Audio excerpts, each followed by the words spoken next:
अस्सलाम वालेकुम, कैसे हैं आप सब। उम्मीद है आप सब खैरियत से होंगे। आज हम अपनी प्लेलिस्ट का लेक्चर नंबर 27 स्टार्ट करेंगे, जो कि है नेटवर्क मैनेजमेंट के ऊपर। लिनक्स के ऊपर हम नेटवर्क को किस तरह मैनेज कर सकते हैं, इसके बारे में सारी डिटेल से बात करेंगे। और जो भी मैं मशीन यूज़ कर रहा हूँ वो सेंटोस की है, तो हम उसी को लेके चलेंगे आगे।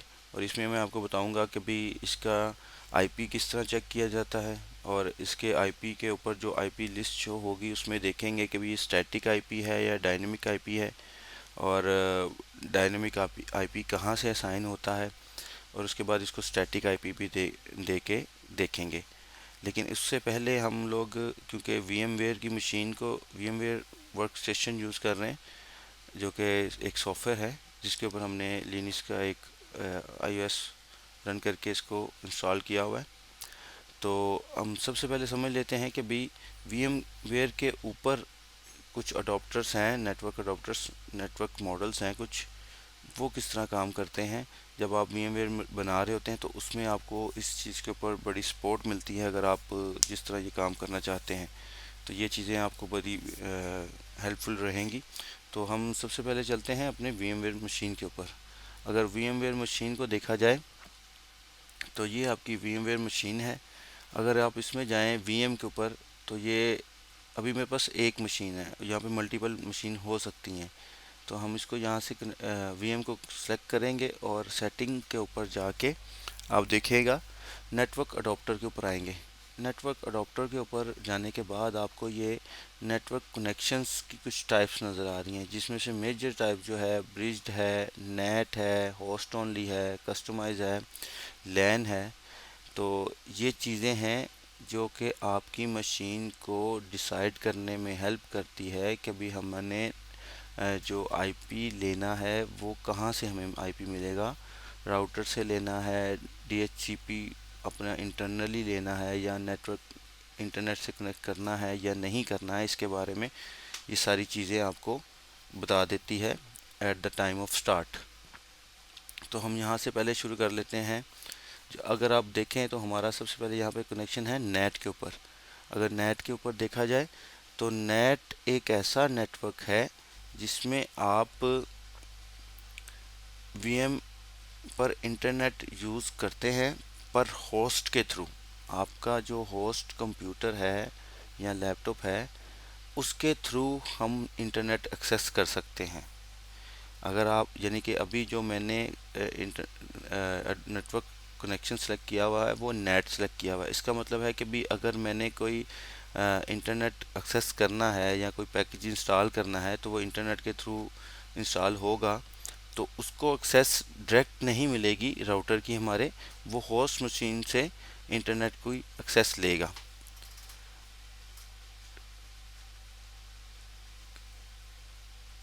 और ये इसको आईपी जो मिलता है वो मिलता है वीएम के अंदर से, प्राइवेट आईपी मिल जाता है इसको। और ये आउट ऑफ आपका एरिया जो है, यानी कि ऑफिस या अगर कह लें आपका घर है, उसके बाहर ये इसका आईपी से कोई ताल्लुक नहीं होगा।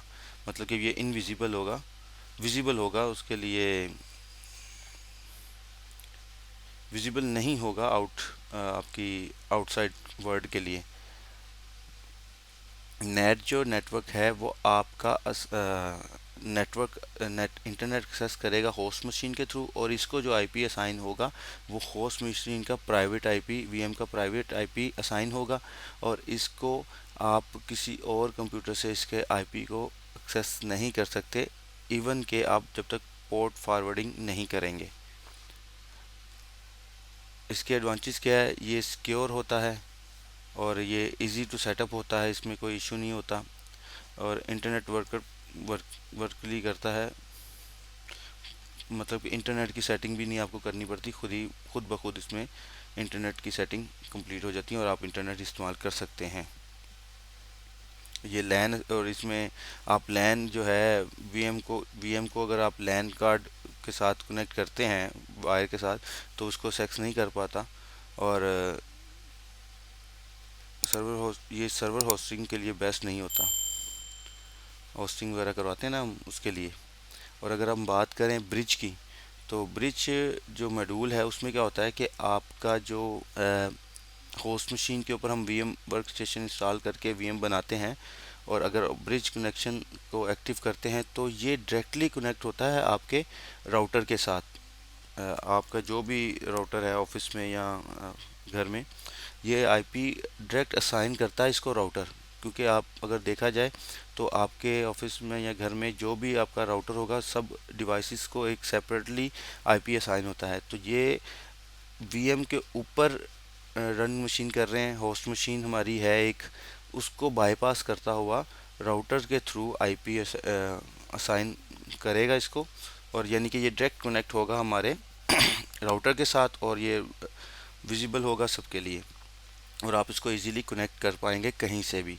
नेट में ऐसा नहीं है। नेट में अगर आप कनेक्ट करना चाहें तो पोर्ट फॉरवर्डिंग करनी पड़ेगी, मतलब कि आपको इन वीएम मशीन की पोर्ट को आपकी होस्ट मशीन के साथ पोर्ट फॉरवर्डिंग का सिलसिला एक होता है, वो भी आगे नेक्स्ट लेक्चर में कभी टॉपिक आएगा तो मैं आपको उसके बारे में पूरे डिटेल से बताऊंगा। पोर्ट फॉरवर्डिंग करनी पड़ती है, तो फिर उसके थ्रू भी आप देख सकते हैं।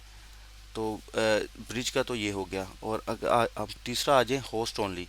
जो जो होस्ट, अच्छा, इसके एडवांटेज वगैरह यही है।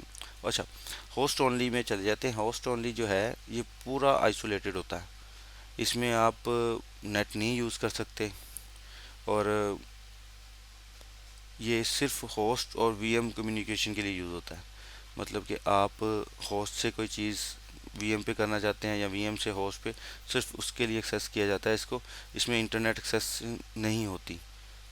और अगर आप इसके इसके एडवांटेज ये होते हैं कि फुल आइसोलेटेड होता है एज अ लैब इन्वायरमेंट, और सेफ टेस्टिंग के लिए हैकिंग से बचा जा सकता है इसमें।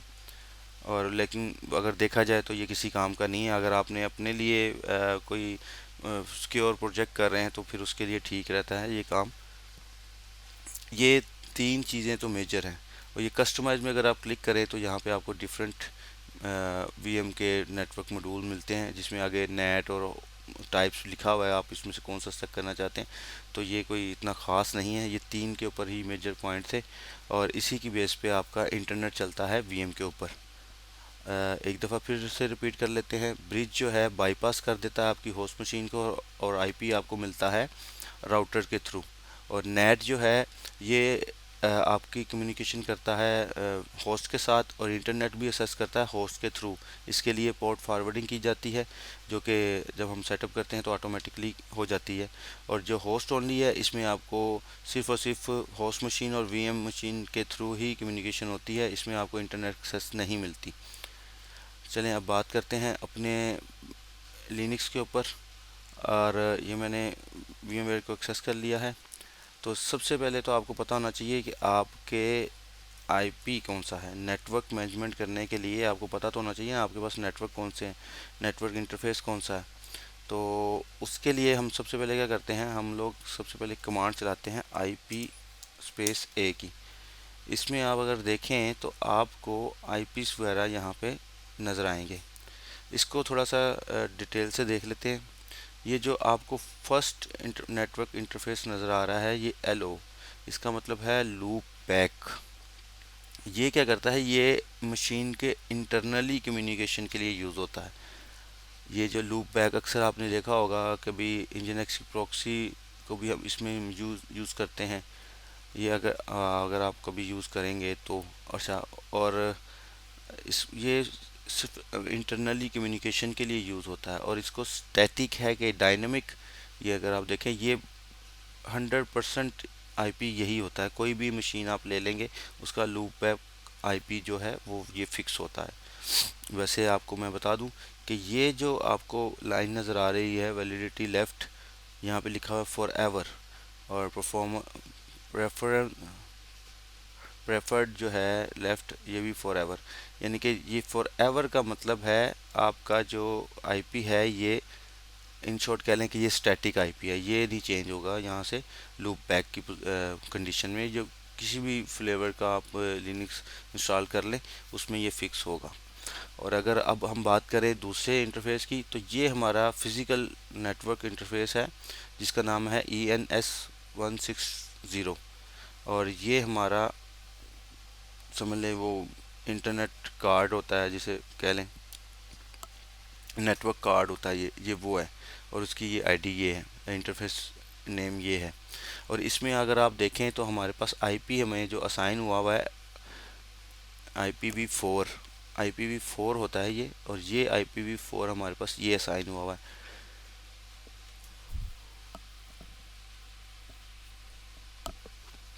और IPv6 हमारे पास ये है। और अगर IPv6 के ऊपर बात करें तो ये देखिए, ये फॉर एवर इसको साइन हुआ है। और IPv जो 4 है इसमें वैलिड लेफ्ट जो टाइम आ रहा है वो हमारे पास 1392 सेकंड्स आ रहे हैं, और इसमें भी 1392 सेकंड्स आ रहे हैं। मे भी हो सकता है कि ये आप इतने सेकंड बाद आप आईपी चेंज हो जाए, मे भी ना हो, लेकिन ये डायनेमिक आईपी है। ये DHCP सर्वर के थ्रू मशीन को असाइन किया जाता है, यानी कि ऑटोमेटिक इसको असाइन करता है DHCP सर्वर, जो कि चेंज करता रहता है आईपी को। कई दफ़ा होता है ऐसे कि आप सिस्टम को रीस्टार्ट करते हैं तब भी आपका आईपी चेंज हो जाता है। तो इसलिए इसको डायनेमिक आईपी कहते हैं। जो डायनेमिक आईपी वो होते हैं जो चेंज होते रहते हैं, और प्रोडक्शन लेवल में फिर हमारे पास जो डायनेमिक आईपी है वो हमें काम नहीं देता, क्योंकि हर बार हमें आईपी की सेटिंग दोबारा से सेट करनी पड़ती है जब भी हम अपना आईपी हमारा चेंज होता है। तो इस चीज़ से बचने के लिए हम लोग स्टैटिक आईपी यूज़ करते हैं। और ये डायनेमिक आईपी है, ये भी आपको मैंने बता दिया कैसे आपको पता चलता है। आप सिंपली एक कमांड चलाते हैं आईपी स्पेस ए की, स्मॉल ए की, तो आपके पास कुछ ऐसी चीज़ आउटपुट आ जाती है। और एक और कमांड है इफ़ कॉन्फ़िग की, अगर उसके थ्रू भी देखें तो आपको ये नज़र आएगा हमारा। और इसमें ये देखें डिटेल से आ रहा है, ये IPv4 का आईपी है, ये उसका नेटवर्क मास्क है, ये उसकी ब्रॉडकास्ट कास्ट आईडी है, और ये उसका IPv6 के बारे में डिटेल है सारी, और ये लूप बैक के बारे में डिटेल है हमारे पास। आप दो तरीक़ों से कंफर्म कर सकते हैं, एक IP-A से और एक इफ़ कॉन्फ़िग से भी आप अपने आईपीस को देख सकते हैं। और ये थोड़ी सी डिटेल डिफरेंट देता है, वो डिफरेंट देगा, लेकिन डिटेल सेम ही होती है, टाइप ऑफ व्यू इसका चेंज होता है। और अगर नेक्स्ट हम बात करें कि हम अपनी मशीन को स्टैटिक आईपी किस तरह दे सकते हैं, इसमें कोई बड़ी बात नहीं है। मतलब कि अगर आप फॉर एग्जांपल इधर आके अगर आप वीएम में जाके सेटिंग में जाके अगर अडोप्टर ऐड करना चाहें नेटवर्क कार्ड, तो आप इसको मल्टीपल नेटवर्क कार्ड भी ऐड कर सकते हैं। जैसे यहाँ से मैं अगर ऐड करूँगा तो ये ऐड हो जाएगा नेटवर्क कार्ड। आप मल्टीपल नेटवर्क कार्ड ऐड कर सकते हैं, मतलब कि आप अपने सिस्टम में मल्टीपल नेटवर्क कार्ड लगा के डिफरेंट नेटवर्क केबल्स उसमें लगा सकते हैं, चाहे वो वाईफाई का हो चाहे वो इथरनेट केबल हो, आप उसको साइन कर सकते हैं। तो ये आईपी की सिंपल सी डिटेल थी जो आपको, आई होप आपको समझ आई होगी। हम चलते हैं अब उसके ऊपर, इसको कि भी हम अपने नेटवर्क को सॉरी राउटर को स्टैटिक आईपी किस तरह दे सकते हैं। तो स्टैटिक आईपी देने के लिए सबसे पहले तो हमें कनेक्शन नेम चेक करना होता है, जो कि हमारे पास यहाँ पे हमने चेक कर लिया है, यही हमारा नेटवर्क नेम है। लेकिन फिर भी उसको चेक करने की एक और कमांड होती है NMCLI कनेक्शन शो। ये आपको इसकी UUID भी फ्राहम कर देता है। नेम आ गया हमारे पास, और ये इसकी UUID आ गई, और ये टाइप आ गया इथरनेट, और डिवाइस नेम ये आ गया। इसमें आपको डिटेल से डिटेल बताता है। और ये जो आप देख रहे हैं लूप बैक की, इसमें नेम आ गया, इसकी UUID आ गई, और टाइप आ गया लूप बैक, और डिवाइस, ये सारी डिटेल आपको बता देता है। अब हम क्या करने चाह रहे हैं, अगर आप थोड़ा सा नोट कर लें तो हमारे पास सिस्टम स्टैटिक आईपी है 192.168.227.129, और मैंने SSH जो किया हुआ है वो इसी आईपी के थ्रू ही किया हुआ है। अब इसको हम आईपी को चेंज करते हैं, और जो स्टैटिक आईपी होगा उसके थ्रू हम इसको दोबारा से कनेक्ट करेंगे, क्योंकि ये अभी जब हम इसको स्टैटिक आईपी देंगे और जो नेटवर्क अडोप्टर है इसको डाउन करेंगे, मतलब कि डाउन करेंगे फिर हम अप करेंगे, तो जब हम डाउन करेंगे तो हमारा ये SSH कनेक्शन ख़त्म हो जाएगा। चलिए स्टार्ट करते हैं। उसके लिए आपने यहाँ पे स्टैटिक आईपी देने का तरीका क्या है, यही कमांड आपने यूज़ करनी है, और ये बहुत पावरफुल कमांड है। नेटवर्क कनेक्शन, और बहुत ही आसान है। मॉडिफाई, कोई मुश्किल नहीं है। आपने यहाँ पे अपने नेटवर्क का नाम दे देना है, नेटवर्क इंटरफेस का नाम दे देना है यहाँ पे। ये था हमारा। और IPv4 के ऊपर हम वर्किंग कर रहे हैं, इसके लिए हमने साइन करना है डॉट एड्रेस, पहले लिख देंगे हम यहाँ पे। हमने यहाँ पे एड्रेस के असाइन करने लगे हैं, और फॉर एग्जाम्पल हम लोग एड्रेस यहाँ पे असाइन कर देते हैं 192.168.227, और लास्ट वाला था हमारा यहाँ पे 129, और यहाँ पे हम कर देते हैं 200 फॉर एग्जाम्पल। ये कमांड है बहुत ही आसान, और सब इसके जो नेक्स्ट स्टेप हैं वो भी ऐसे ही हैं, और बस थोड़ा सा चेंज आएगा लास्ट में। NMCLI कनेक्शन मॉडिफाई, आपके इथरनेट अडोप्टर का नाम, जो जो डिवाइस का नाम आपको शो हो रहा था वहाँ पे, IPv4 के लिए चेंज कर रहे हैं, उसके लिए एड्रेस डॉट एड्रेस, और आगे आपने एड्रेस दे देना है, और इसके साथ आपने इसका सबनेट भी डाल देना है। ये हो गया आपका सबनेट, और ये कोई एरर नहीं आया, इसका मतलब कमांड हमारी ठीक चल गई है। और अब हमने इसका गेटवे देना है, सेम कमांड एग्जैक्ट यहाँ तक, और यहाँ पे लिखेंगे गेट वे, गेटवे, और गेटवे हमारा है 192.168.227.2। ये हो गया। और यहाँ पे अब हम उसका DNS सेट कर लेंगे।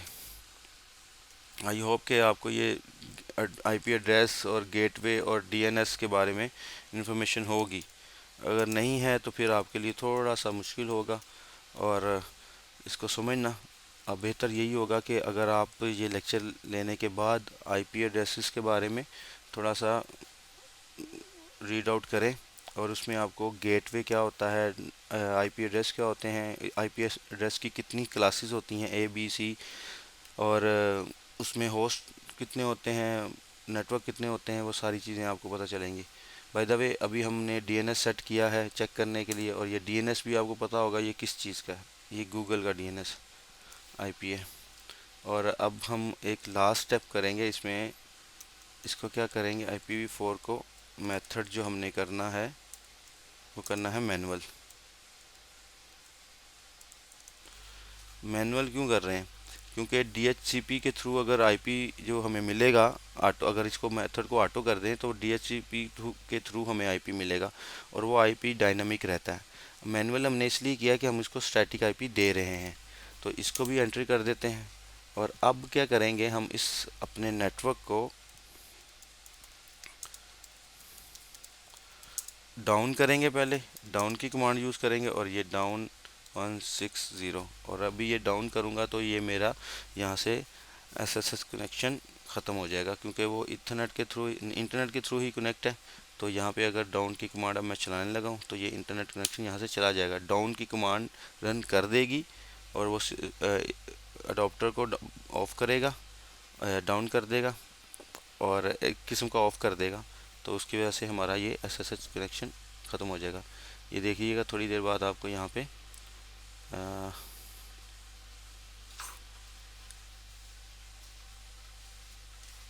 ये देखें, यहाँ पे ये हमारा SSH कनेक्शन ख़त्म हो गया।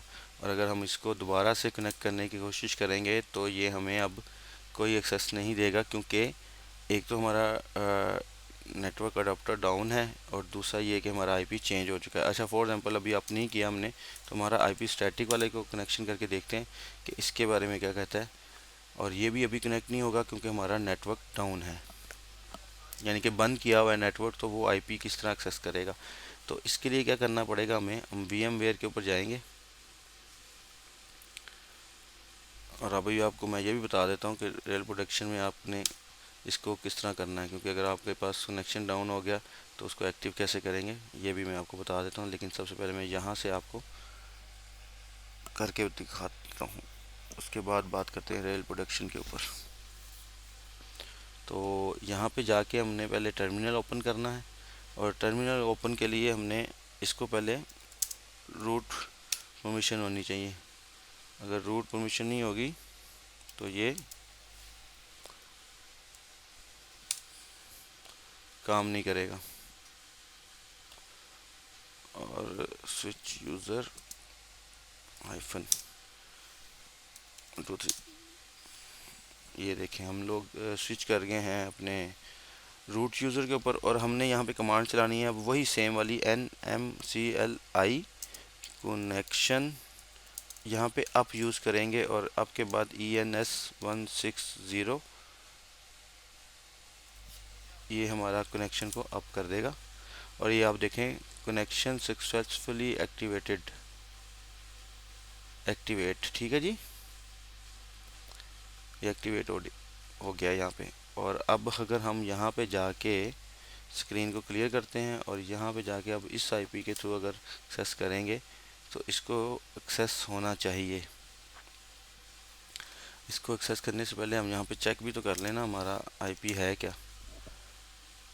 और ये देखें हमने 200 लिख दिया, लेकिन हमने शायद IP असाइन किया है 20, और यहाँ पे हम गलती कर रहे हैं इसका। और ये इसको चेक करने के लिए हम इसको पीछे चले जाते हैं कि हमने IP इसको दिया क्या था।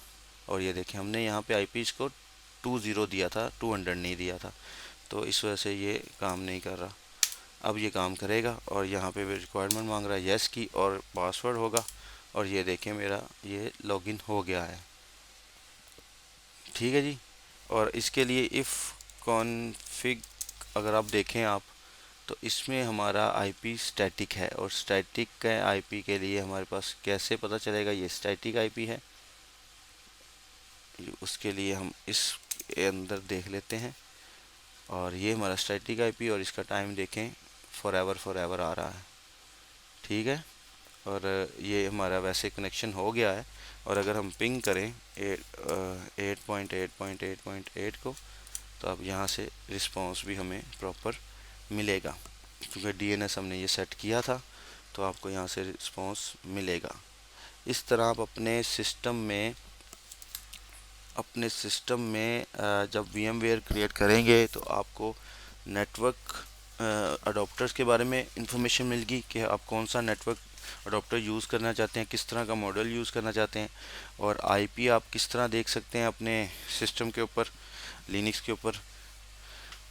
और स्टैटिक IP का किस तरह पता चलेगा आपको कि ये स्टैटिक IP है या डायनेमिक IP है। डायनेमिक IP कहाँ से आता है, DHCP सर्वर के ऊपर आता है। ये सारा CCNA की क्लासेस के थ्रू, CCNA के लेक्चर्स के अंदर आपको डिटेल से बताया जाता है कि IPv4 क्या होता है, IPv6 क्या होता है, क्लासेस क्या होती हैं, DNS क्या होता है। ये सारा एक अलग से टॉपिक है सारा, लेकिन आपको नेटवर्क मैनेजमेंट पढ़नी है तो उसके बारे में पता होना ज़रूरी है। और स्टैटिक IP मैंने आपको देना बताया। अच्छा, दूसरा एक और होती है इसमें, फ़ाइल एक होती है, मैं वो को फ़ाइल बता देता हूँ। कैट ETC में सिस कॉन्फ़िग के नाम से, आई थिंक नेटवर्क स्क्रिप्ट, हाँ नेटवर्क स्क्रिप्ट के नाम से एक फ़ाइल है, और डायरेक्टरी है, सॉरी फाइल तो नहीं डायरेक्टरी है, LS करते हैं यहाँ पे।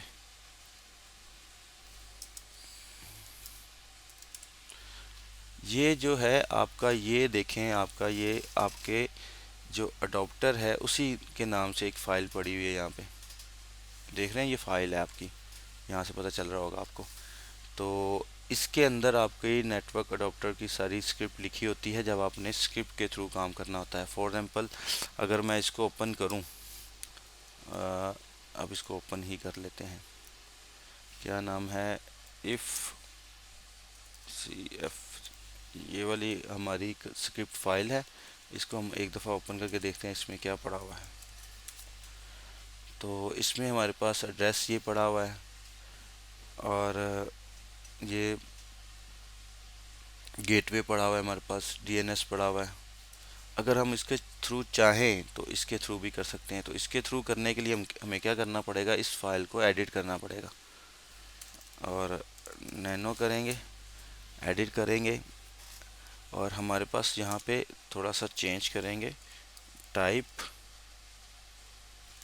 हमारे पास है इथरनेट की,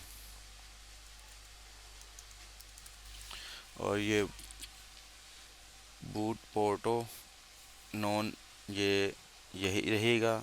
नेम आपका क्या है, यहाँ पे नेम आपका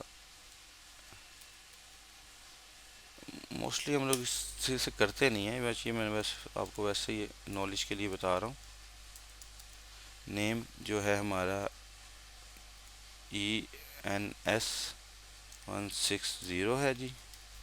और उसके बाद क्या है जी, इसको यस ही रहने देना है।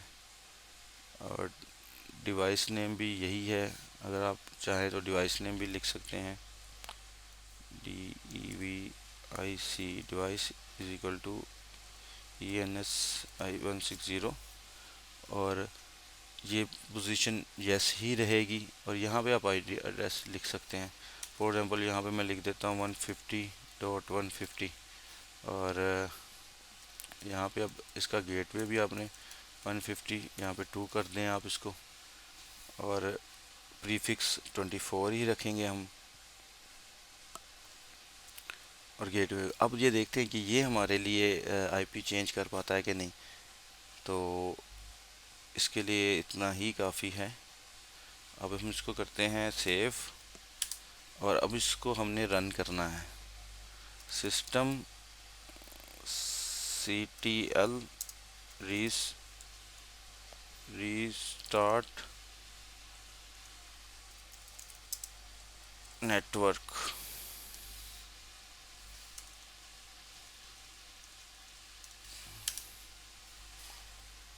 नेटवर्क मैनेजमेंट है शायद,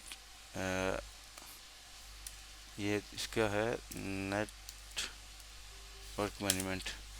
इसको रीस्टार्ट किया है और अब चेक करें अगर हम हमारा आईपी चेंज हुआ है कि नहीं। तो इसने भी आईपी नहीं चेंज किया। तो अगर हम इसको देखें कि भाई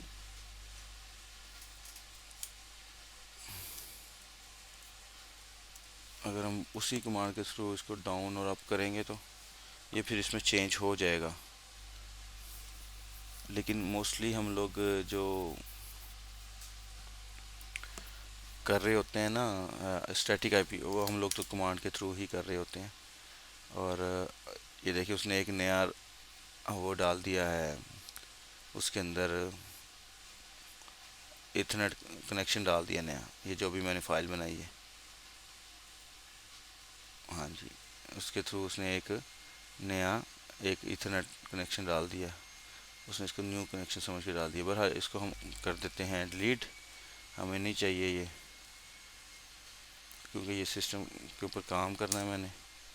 तो मैं ये सारी फाइल को एज इट इज़ डिलीट ही कर रहा हूँ। उसको सेव कर दूंगा ना, वैसे तो सिंपली डिलीट भी कर सकते हैं। और इसको अब हम रीस्टार्ट करते हैं ताकि ये हमारे पास फिनिश हो जाए। आईपी राउट ठीक हो गया। और IPA, तो चले जी हमारे पास आईपी ख़त्म हो गया। इस तरह आप अपने सिस्टम में स्टैटिक आईपी को चेंज कर सकते हैं और डायनेमिक आईपी को भी आपको पता चल गया। आई होप कि ये नेटवर्क मैनेजमेंट के लिए इतना काफ़ी है आपका बेसिक लेवल में। और एडवांस लेवल में अगर ज़रूरत पड़ी तो आपको दिखाऊंगा। अच्छा, मैंने आपको बोला था कि मैं आपको बताऊंगा कि भी जब आप लाइव इन्वायरमेंट में होते हैं तो हम तब इसी फाइल के अंदर काम करते हैं जो मैं आपको ये फाइल दिखाई है। और अभी तो मैंने इसको एंट्री एग्जिट कर दिया है। और इसके अंदर हम अपना डाटा देते हैं सारा कि भाई हमें स्टैटिक आईपी कौन सा चाहिए, उसका प्रीफिक्स क्या है, उसका गेटवे क्या है। फॉर एग्जांपल यहाँ पे मैं ऐड कर देता हूँ ये सारा डाटा। ये हमारा आईपी है फॉर एग्जांपल। इसको हम एग्जिट करेंगे और यस कर देंगे। और इसी के थ्रू हम करते हैं। फिर हम इसको रीस्टार्ट नहीं करते, हम इसको डाउन या अप नहीं करते, हम इसको रीलोड करते हैं या रीस्टार्ट कर देते हैं। तो वो उसमें कुछ सेकंड्स, नैनो सेकंड्स का टाइम लगता है, जिससे आपकी लाइव प्रोडक्शन पे कुछ इफेक्ट नहीं पड़ता। लाइव प्रोडक्शन में कभी भी आप नेटवर्क को डाउन करके काम नहीं करते। लाइव प्रोडक्शन में आप लोग स्क्रिप्ट फाइल को रन कर देते हैं। और न्यू मेथड भी होता है कि भी अगर आपने एक और आईपी, इसमें मल्टीपल आईपी आप सेलेक्ट कर सकते हैं आईपी देने हैं तो।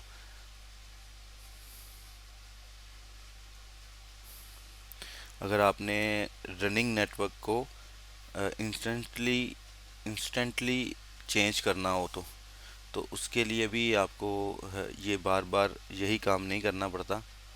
आपको कौन की कमांड के साथ ये काम करना पड़ता है, उसमें मैं आपको वो करके दिखा देता हूँ। अभी तो आपने आईपी हमारा देख लिया, तो उसकी जो कमांड है वो है CLI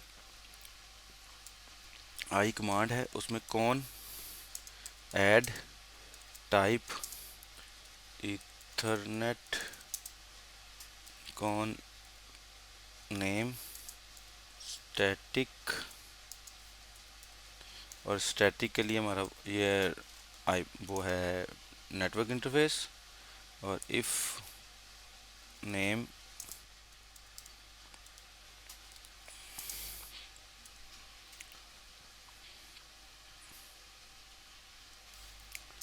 और यहाँ पे आ जाते हैं IPv4 डॉट एड्रेस।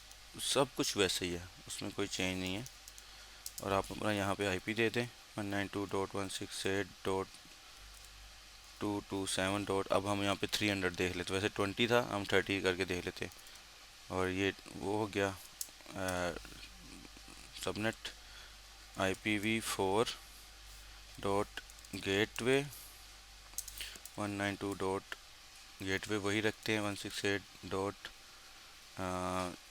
227.2.1 कर देते हैं चलें। और उसके बाद हमारे पास आ जाता है IPv4 और DNS इसका सेट करना है। DNS क्या है जी 8.8.8.8।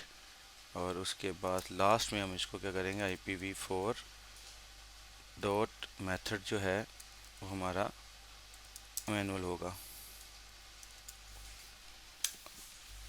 और ये क्या कह रहा है यहाँ पे, सिंटैक्स एरर कह रहा है। एक मिनट दीजिएगा, सिंटैक्स एरर क्यों आ गया भाई? मैंने आई थिंक इसमें स्पेस दे दी सारी, तो वो स्पेस नहीं आनी थी। तो स्पेस को दूर करने के लिए हमने इसको यहाँ पे विदाउट स्पेस के साथ ना हमें यहाँ पे ये कमांड लिखनी पड़ेगी।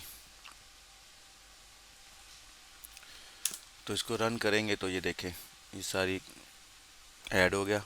और ऐड होने के बाद इसको हम क्या करेंगे NMCLI कॉन अप टिक,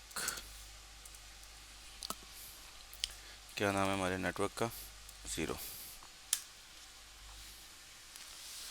अभी देखिएगा कि शायद हमारा ये आईपी जो स्टैटिक आईपी जो अब हमने दिया ये इसके ऊपर कन्वर्ट हो जाएगा।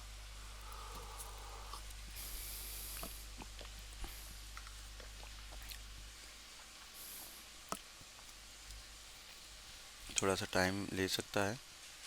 ये देखें उसने कनेक्शन को डिस्कनेक्ट कर दिया, ये होना नहीं चाहिए था। इसमें डिस्कनेक्शन वाला जो काम है वो ख़राब है, डिस्कनेक्शन बिल्कुल नहीं होना चाहिए हमारा। और यहाँ पे हमने 3 डाला था, और यहाँ पे ये अगर कनेक्शन हो रहा है तो इसका मतलब कि भी आईपी तो हमारा चेंज हो गया, लेकिन ये बंद नहीं होना चाहिए। ये देखें आईपी स्टैटिक आईपी उसने चेंज कर दिया। और मैंने अभी उसको अप की कमांड चलाई है, लेकिन उसने इसको एक दफ़ा डाउन कर दिया है। इसको डाउन नहीं करना चाहिए था। तो आई होप के ये आपको लेक्चर समझ आ गया होगा, और आपको पता चल गया होगा स्टैटिक आईपी कैसे देते हैं, और स्टैटिक आईपी की ज़रूरत क्यों है। लाइव इन्वायरमेंट में आपको स्टैटिक आईपी ही चाहिए होता है, डायनेमिक आईपी आपके लिए सूटेबल नहीं होता। चलिए मिलते हैं इंशाल्लाह न्यू वीडियो में। और अगर आपको वीडियो अच्छी लगी हो तो चैनल को सब्सक्राइब करें, वीडियो को लाइक करें, और अपने फ्रेंड्स के साथ शेयर ज़रूर कीजिएगा।